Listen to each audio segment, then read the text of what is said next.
बिस्मिल्लाहिर्रहमानिर्रहीम। तो स्टूडेंट्स, आज का जो हमारा टॉपिक है वो है ऑक्सीडेशन नंबर या ऑक्सीडेशन स्टेट का नाम भी आप इसको दे सकते हैं। तो बेसिकली ऑक्सीडेशन नंबर जो होता है ये किसी भी आयन या मॉलिक्यूल या एटम के ऊपर जो हमें चार्ज नज़र आ रहा होता है ज़ाहरी तौर पर, जिसको हम अपेरेंट चार्ज का नाम देते हैं। तो ये जो हमें अपेरेंटली चार्ज नज़र आ रहा होता है किसी मॉलिक्यूल के ऊपर या किसी आयन के ऊपर, आयन में भी पॉजिटिव और नेगेटिव, तो इनके ऊपर जो हमें चार्ज नज़र आ रहा होता है उसको हम ऑक्सीडेशन नंबर कहते हैं। और oxidation number it may be positive, it may B negative and it may be zero. For example, अगर आप सोडियम को ऐसे सिंगली देखते हैं सिंपल, तो this exist in atomic form, तो इसका जो ऑक्सीडेशन नंबर होगा आपको कुछ भी नज़र नहीं आ रहा, तो यू कैन से दैट कि इसका ऑक्सीडेशन स्टेट जो है वो ज़ीरो है अभी। इसी तरीके से अगर आपको क्लोरीन नज़र आ रहा हो इस तरीके से, तो आपको इसके ऊपर कोई भी चार्ज नज़र नहीं आ रहा, तो यू कैन से दैट कि इसका ऑक्सीडेशन स्टेट ज़ीरो है। इसी तरीके से आप H2 मालिक्यूल लिख लें, यू डिडेंट या आपको कुछ भी नज़र नहीं आ रहा है इसके ऊपर, तो आप कह सकते हैं कि इसकी ऑक्सीडेशन स्टेट क्या है, ज़ीरो। और अगर आपके सामने लिखा हुआ हो क्लोरीन और उसके ऊपर नेगेटिव लिखा हो, तो आपको नज़र आ रहा है कि इसके ऊपर कुछ ना कुछ चार्ज है, तो this charge is called oxidation number. इसी तरीके से अगर सोडियम प्लस के साथ हो तो आपको नज़र आ रहा है कि इसके ऊपर चार्ज है, तो this charge is basically called oxidation number और ऑक्सीडेशन स्टेट।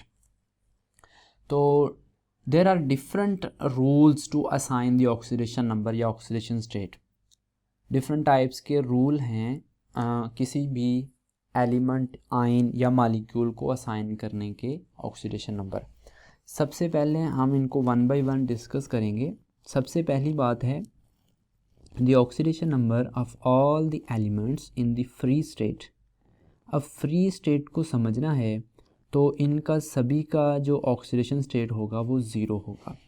फॉर एग्ज़ाम्पल, ये जो फ्री स्टेट है ये वो कंडीशन है जिस फॉर्म में कोई एलिमेंट, एटम या आयन या मॉलिक्यूल पाया जाता है नेचर में। नेचर में कोई चीज़ अपनी स्टेबल फॉर्म में जो चीज़ पाई जाती है उसको उसकी फ्री स्टेट बोलते हैं। फॉर एग्ज़ाम्पल, जो क्लोरीन है वो ऑलवेज Cl2 की फॉर्म में ही पाई जाती है। आपने कभी भी ऐसा नहीं देखा होगा कि क्लोरीन इस हालत में नेचर में एग्जिस्ट करती हो, नहीं। Chlorine is always exist in molecular form. आपने सोडियम देखा होगा कि सोडियम जो है Na की फॉर्म में, मतलब एटॉमिक फॉर्म में एग्जिस्ट करता है। कभी भी आपने ऐसे नहीं देखा होगा, प्लस में नहीं देखा होगा। प्लस में जब आएगा तो ये किसी ना किसी चीज़ से मिल जाएगा, मतलब फ्रीली ये एग्जिस्ट नहीं करता। इसी तरह आप H2 लिखते हैं तो कभी भी आपने नहीं देखा होगा कि अकेला H पॉजिटिव नेचर में एग्जिस्ट करे, तो ये करता है एग्जिस्ट। तो कोई चीज़ अपनी एटॉमिक फॉर्म में या मॉलिक्यूलर फॉर्म में या जिस फॉर्म में फ्रीली एग्जिस्ट करती होगी उसको उसका ऑक्सीडेशन नंबर का नाम देते हैं। अब ऑक्सीडेशन नंबर का हम नाम देते हैं उसको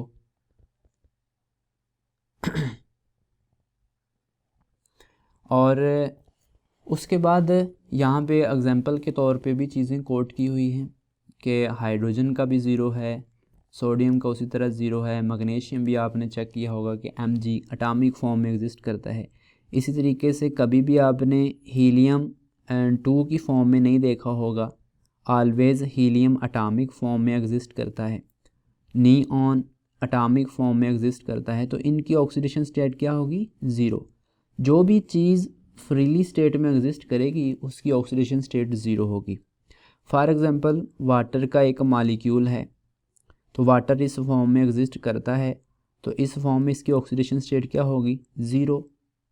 इसी तरह मैं यहाँ पे लिखता हूँ ग्लूकोज लिखता हूँ C6H12O6, इसकी ऑक्सीडेशन स्टेट क्या होगी, ये एक सिंगल मालिक्यूल है ग्लूकोज का, तो इसकी ऑक्सीडेशन स्टेट क्या होगी, 0। तो कोई भी चीज़ अगर मैं पूरा मालिक्यूल लिखता हूँ एक सल्फ्यूरिक एसिड का SO4, तो इसकी होल की ऑक्सीडेशन स्टेट क्या होगी, 0। मतलब ये मालिक्यूल H2SO4 में पाया जाता है।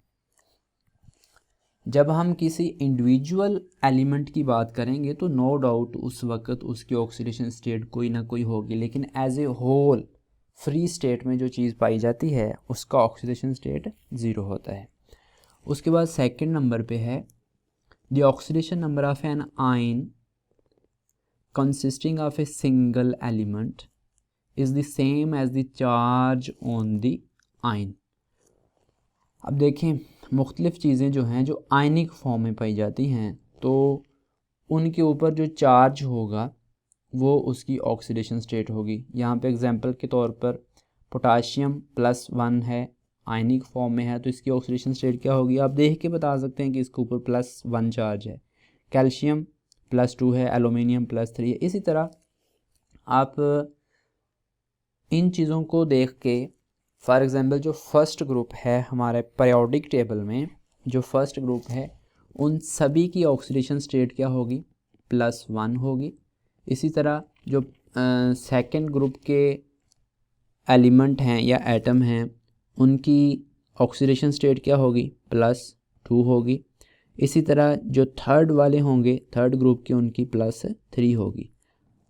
तो एलुमिनियम आप चेक कर सकते हैं कि ये थर्ड ए का मेंबर है, कैल्शियम सेकंड ए का है और पोटाशियम फर्स्ट ए का है। और ये ब्रोमीन है 7 ए का मेंबर है, इसके ऊपर एक ही नेगेटिव चार्ज आता है क्योंकि इसकी बॉन्डिंग कैपेसिटी 1 है। तो उसके ऊपर हमने स्टार्ट पे ही बात की कि अपेरेंट चार्ज है किसी भी एलिमेंट एटम या मॉलिक्यूल के ऊपर।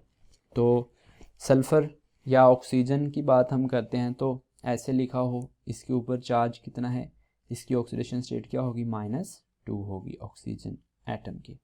इसी तरह सल्फ़र एटम की -2 होगी एंड सो ऑन। उसके बाद थर्ड नंबर पे है the oxidation number of hydrogen in all its compound is +1। मतलब जो हाइड्रोजन है वो उसके जितने भी कंपाउंड्स होंगे हर कंपाउंड में उसकी ऑक्सीडेशन स्टेट +1 ही होगी। लेकिन जब वो मेटल हाइड्राइड्स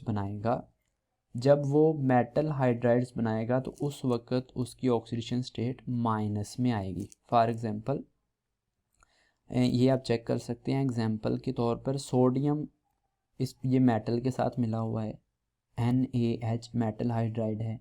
इसी तरह मैग्नीशियम के साथ जुड़ा हुआ है, मैग्नीशियम हाइड्राइड है। इसी तरह कोई भी और पोटाशियम हाइड्रोक्साइड लिख लें आप, कोई भी इस तरीके की एग्जांपल लिखते जाएं, कैल्शियम हाइड्रोक्साइड लिख लें। तो यू कैन सी हेयर कि जब भी ये मेटल हाइड्राइड्स बनाएगा, हाइड्रोजन जब भी किसी मेटल के साथ होगा तो उस वक़्त इसकी ऑक्सीडेशन स्टेट जो होगी वो माइनस में होगी, -1 फॉर्म में होगी। उसके बाद आता है oxygen. The oxidation number of oxygen in all its compound except peroxide and OF2 in. इस लाइन को थोड़ा हम क्लियरली लिखते हैं, अजीब सी लिखी हुई है लाइन उसने। फॉर एग्ज़ाम्पल जो उसने उस लाइन में बात की ना ऑक्सीजन के लिए, उसमें की है कि जो नॉर्मल ऑक्साइड होते हैं, नॉर्मल जो ऑक्साइड होते हैं और पर ऑक्साइड होते हैं, उसी तरह सुपर ऑक्साइड होते हैं, और एक उसने बात की है OF2 की। तो नॉर्मल ऑक्साइड में ऑलवेज़ हाइड्रोजन की जो ऑक्सीडेशन स्टेट होगी, ऑक्सीजन की, वो -2 होगी। पर ऑक्साइड में ऑलवेज़ -1 होगी। सुपर ऑक्साइड में -1/2 होगी और OF2 में +2 आएगी। अब ये नॉर्मल ऑक्साइड या पर ऑक्साइड या सुपर ऑक्साइड क्या होते हैं, इसके लिए एक इंडिविजुअल मैं वीडियो छोटी सी रिकॉर्ड कर दूंगा, आप वो उसको वॉच कर लीजिएगा। और यहाँ पे अगर हम सिंपली मैं अगर थोड़ा सा आपको यहाँ पे बता दूँ, those compound in which the oxidation state of oxygen is -2 is called normal oxide और सिंपली ऑक्साइड्स, ठीक है। और पर oxide in which the oxidation state of oxygen is -1 is called पर ऑक्साइड। सुपर ऑक्साइड जिसमें ऑक्सीडेशन स्टेट -1/2 आएगी। तो ये हमारा रूल हो गया। उसके बाद आता है हमारे पास 5वें नंबर पे, in neutral molecule the algebraic sum of the oxidation number of all the elements is 0।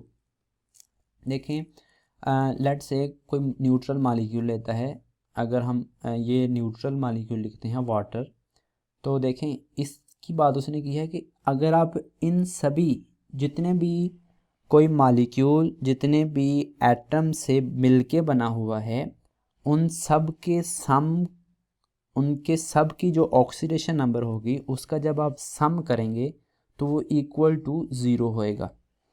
For example hydrogen है तो 2 इंटू +1 होती है हाइड्रोजन की, 2 हाइड्रोजन है तो 2 हो जाएगी, प्लस ऑक्सीजन की कितनी होती है -2, तो इसका जो सम होगा वो 0 के इक्वल आएगा। यहाँ पे आप कैलकुलेट भी कर सकते हैं, +2 और -2 एक दूसरे के साथ कैंसिल हो जाएंगे तो वो 0 के इक्वल आएगा। इसी तरह सल्फ्यूरिक एसिड में लिखता हूँ, सल्फ्यूरिक एसिड का जो अलजेब्रिक सम होगा इंडिविजुअल का वो भी 0 के इक्वल आएगा। कैलकुलेट भी करके चेक कर सकते हैं, एक हाइड्रोजन का +1 होता है, इसी तरह सल्फ़र का -2 होता है, इसी तरह +4 ऑक्सीजन है तो 4 इंटू -2 होगा। तो इन सभी को आप कैलकुलेट कर लें, कैलकुलेट करेंगे तो you will get the same number that is equal to 0। मतलब क्या हुआ कि algebraic sum in neutral molecule, molecule neutral है ना, तो जाहिर सी बात है उसकी कोई भी नहीं आएगी ऑक्सीडेशन नंबर। उसके बाद आती है इन आयंस द अलजेब्रिक सम। अब न्यूट्रल की बात की थी, अब हम बात कर रहे हैं आयंस की, इट मे बी पॉजिटिव और negative. The sum of oxidation number equals the charge on that ion. For example अगर हमारे पास SO4 2 नेगेटिव है तो इसका सम जो होगा वो इक्वल होएगा इस -2 के, ठीक है। तो for example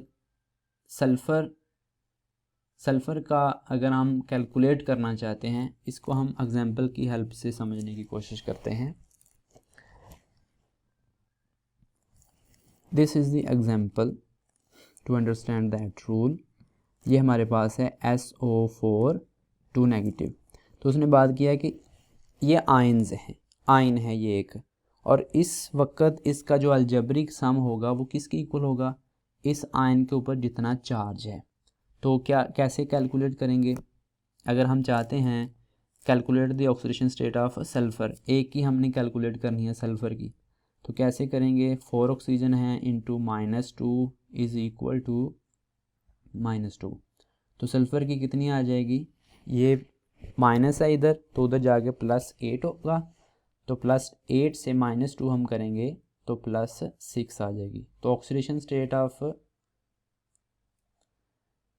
sulphur is +6 in that case. इसी तरह कोई भी आप नाइट्रेट लिख लें, इस केस में अगर आप नाइट्रोजन की फाइंड आउट करना चाहते हैं तो कैसे फाइंड आउट करेंगे, नाइट्रोजन +3 इंटू -2 ऑक्सीजन की होती है और किसके इक्वल आएगा, इस चार्ज के इक्वल आ जाएगा, तो -1। तो नाइट्रोजन इज़ इक्वल टू +5, तो +5 इसकी ऑक्सीडेशन स्टेट आ जाएगी। अगर हम एक और रूल जो हमने किया कि अलजेब्रिक सम इक्वल टू 0 होता है, तो यहाँ पे कहता है मैग्नीशियम की फाइंड आउट करें। तो मैग्नीशियम की मैंगानीज़ की फाइंड करें तो पोटाशियम की +1, मैंगानीज़ की हमने फाइंड करनी है और प्लस ऑक्सीजन 4 हैं और एक ऑक्सीजन की -2 होती है और एक सम इसका किसके इक्वल होएगा 0, क्योंकि एक न्यूट्रल मॉलिक्यूल है, ठीक है। तो इसका सम इक्वल टू 0। तो यहाँ पे मैंगानीज़ की हम निकाल लेंगे, कितनी आएगी +1 है और ये -8 होएगा। जब +1 निकाल लेंगे तो ये आ जाएगा -7 और उधर जाके ये +7 बन जाएगा। तो KMnO4 में इसकी ऑक्सीडेशन स्टेट कितनी आ जाएगी +7 आ जाएगी। और उसके बाद हमारे पास लास्ट रूल है, in any substance the more electronegative element या atom have the negative oxidation state. Very simple कि अगर कोई सब्सटेंस है हमारे पास तो उसमें हम कंपेयर कर लेंगे दो एटम जो भी जितने से भी मिलकर बना होगा, तो जो ज़्यादा इलेक्ट्रोनेगेटिव होगा उसकी नेगेटिव आएगी। फॉर एग्जांपल यहाँ पे हम लिखते हैं कि NaF है, इसमें ज़्यादा इलेक्ट्रोनेगेटिव जो है वो है F, तो इसकी ऑक्सीडेशन स्टेट क्या होगी नेगेटिव होगी। इसी तरह हम कोई HF लिख लेते हैं तो इस केस में किसकी ज़्यादा होगी F की। इसी तरह कोई भी कंपाउंड लिख लें जिसकी ज़्यादा इलेक्ट्रोनेगेटिविटी होगी उसकी ऑक्सीडेशन स्टेट क्या हो जाएगी। अगर हम लिखते हैं फॉर एग्जांपल हम लिखते हैं IF6 लिखते हैं, तो इन दोनों में आयोडीन में और फ्लोरीन में कौन सा ज़्यादा इलेक्ट्रोनेगेटिव है। तो सिंपली आप कह सकते हैं कि फ्लोरीन एक ऐसा एलिमेंट है जो पूरे पीरियोडिक टेबल में सबसे ज़्यादा इलेक्ट्रोनेगेटिव है। तो इससे आप जो है ना इसकी क्या होगी नेगेटिव होगी। इसी तरह जो भी कंपाउंड हो उसमें जो ज़्यादा इलेक्ट्रोनेगेटिव एलिमेंट होगा या एटम होगा उसकी ऑक्सीडेशन स्टेट क्या होगी नेगेटिव में आएगी। तो these are the rules to assign the oxidation number of any compound.